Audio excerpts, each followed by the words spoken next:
राज्यसभा चुनावों के लिए पार्टियों ने अपने अपने उम्मीदवारों का ऐलान कर दिया है। मध्य प्रदेश की एकमात्र खाली राज्यसभा सीट के लिए भारतीय जनता पार्टी ने जॉर्ज कुरियन को उम्मीदवार घोषित किया है। इस फैसले ने राज्य के उन नेताओं को बड़ा झटका दिया है जो इस सीट के लिए दावेदारी कर रहे थे। यह सीट ज्योतिरादित्य सिंधिया के इस्तीफे से खाली हुई थी और अब कुरियन की उम्मीदवारी ने यहां राजनीतिक हलचल पैदा कर दी है। आखिर कौन है जॉर्ज कुरियन? जॉर्ज कुरियन वर्तमान में मोदी सरकार में मत्स्य पालन, पशुपालन और डेयरी विभाग के राज्य मंत्री हैं। वे केरल के रहने वाले हैं और 1980 से बीजेपी में सक्रिय हैं।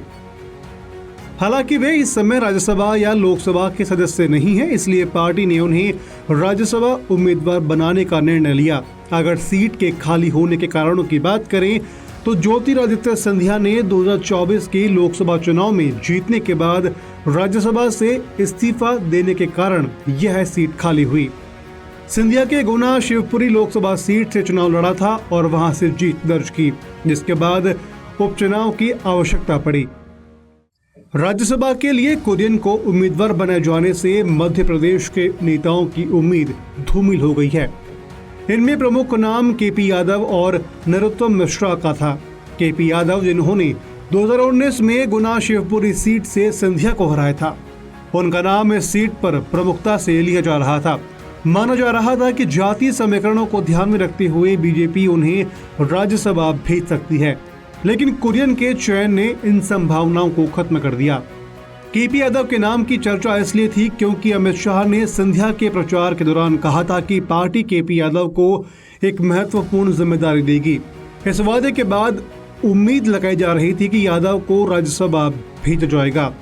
यादव के साथ नरोत्तम मिश्रा का नाम भी चर्चा में था, लेकिन जॉर्ज कुरियन के चयन ने इन सभी संभावनाओं को खत्म कर दिया।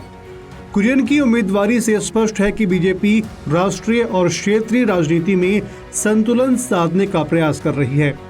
केरल से कुरियन का चयन कर बीजेपी ने दक्षिण भारत में अपनी स्थिति मजबूत करने की दिशा में कदम बढ़ा दिया है। अब यह देखना दिलचस्प होगा कि यह निर्णय मध्य प्रदेश और केरल की राजनीति को कैसे प्रभावित करता है। Special desk MP first. इस तरह की और भी वीडियो को देखने के लिए हमारे YouTube चैनल को सब्सक्राइब करें और बेल आइकन को दबाना ना भूलें। यदि आप हमारा वीडियो Facebook पर देख रहे हैं तो पेज को लाइक और फॉलो जरूर करें। हमारे सोशल मीडिया पेजेस से भी जुड़ें।